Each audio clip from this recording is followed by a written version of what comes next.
course of this year that you guys don't really know who I am, to be honest, or what it is I do. That's number one. And two, I also wanted to recap 2018 and how I got here and where I'm planning to go for 2019. So I moved down to Florida my senior year of high school, and it was totally different. And then after that, actually Tampa, Florida at that. After that, I started to attend the FAU for business. I just graduated back in May with a degree in international business and trade and a minor in marketing. So to be honest, my entire life, as far as I've known, like both of my parents have been entrepreneurs, and for as far as I've known, like I've suppressed my creativity and my creative side. I was so hell-bent on wanting to be an attorney. I wanted that corner office. I wanted like the view. I just wanted security and stability because my life wasn't about security or stability. So that's what I was craving. And in the interim of doing that, I found that I suppressed a lot of my creativity to wanting to act when it came to even thinking about going into entrepreneurship at all was never, ever, ever on my mind. I always looked at it as struggle. Freshman year of college, I had my first job and I was working at Nordstrom. And it was my first real job, and I landed a really good, actually, job as like a customer service specialist there at Nordstrom. After that, they cut. She was getting paid, y'all. I was getting paid. I'm not gonna lie. I was started up for like $12.85, bro. At like 17, I was loving it. But after that, like they downsized, and they had to cut me. Like they had to cut me from the team, and then I moved up to the sales floor, and I was working in like the team section where I met my best friend Madeline. And from there, after Nordstrom, I went to work at a bank. I went to work at PNC Bank. After PNC Bank, I went and worked at a law firm. Yeah, I went to work at a law firm, and then I was fired from there. So that experience was a whole lot in its own interim. To be honest, it taught me a lot, and working there taught me that I don't think I could do this my entire life. Like, I was like, there's no way that I could work for somebody my entire life and wake up feeling like this. I would wake up at like 6:30, 7 o'clock in the morning, whatever.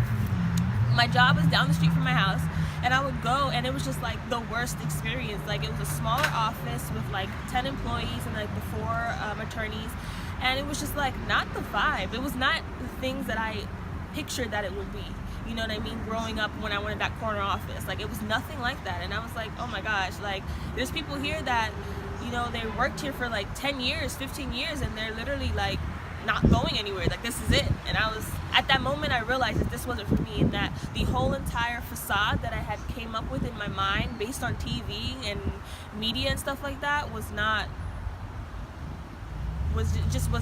real life. You know what I mean? So I knew at that point, like, if I wanted to live, I had to figure out a different way. So at that point, I realized, started to think, okay, I need to start doing something different. This full-time thing is not for me. After I got fired from there, I went and I was unemployed for a few months, and then I went to work at a restaurant. I went to work at a restaurant called Rappy's, and then at the same time I was working there, I started to work at Olive Garden. So I was working at 2 restaurant jobs, and I was going to school full-time. It was crazy. Mind you, this whole time I'm going to school full-time, never taking like a summer off or anything, going fall, spring, summer, straight through. After I left, after I was working at the restaurants, I realized, like, oh my gosh, like, I still gotta pay bills because I'm living on my own this whole time. You know, I have my own apartment, car, nope, everything, insurance, gotta pay. Bills, it's just expensive. And so I'm like, okay, like, I gotta make something shake, gotta make something work, and this restaurant thing is just like not cutting it. I'm tired, like, I can't. So after then, I went and I worked online with Amazon as a customer service rep, and that was crazy. It was terrible. People were cussing me out all the time. It was terrible. I thought it was gonna be great because I was working at home and I was like watching TV at the same time I was doing what I needed to be doing, but it was not working out at all. It was too stressful. At this point in time, I'm realizing, okay, I really want to work for myself, like starting to break out of my shell, really. Your phone's about to die, so. Oh, your phone's about to die. Okay, so I knew that I wanted to break out of my shell, and I wanted to do more entrepreneurship things. So at this time, I came up with Leah Moore Incorporated. That was my hair business, which was so crazy because my mom's always done hair for 25 plus years, and I helped her when I was growing up, but I, like I said, suppressed all that. So started learning more. At that time, I started driving Lyft 1 o'clock, 2 o'clock, 3 o'clock in the morning, out here with crazy people, but I made it work. After I was driving Lyft, I realized, damn, like, I really just want to be on my own. I just don't want to be working for anybody at all. Oh, and I was also working at Domino's at this time as a delivery driver. Yeah, I was working at Domino's, which is crazy. Like, they didn't want to, whatever, it was crazy. So after that, like I said, that was the last job around the hurricane time, yeah. And then from there on, like, I wasn't working for anybody else. So tune into struggle mode, okay? Because it was crazy. I wasn't working for anybody else.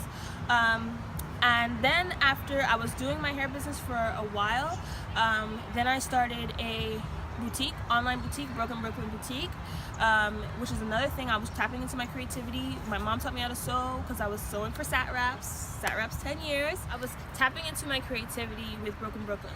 At that same time, actually, my boyfriend, he was actually having a catering company, Soulful Eats, and at that time, I started to come on board with that. As time went by, we blossomed. He also started a management company, a marketing management company named Food for Thought Management. I came on board with that.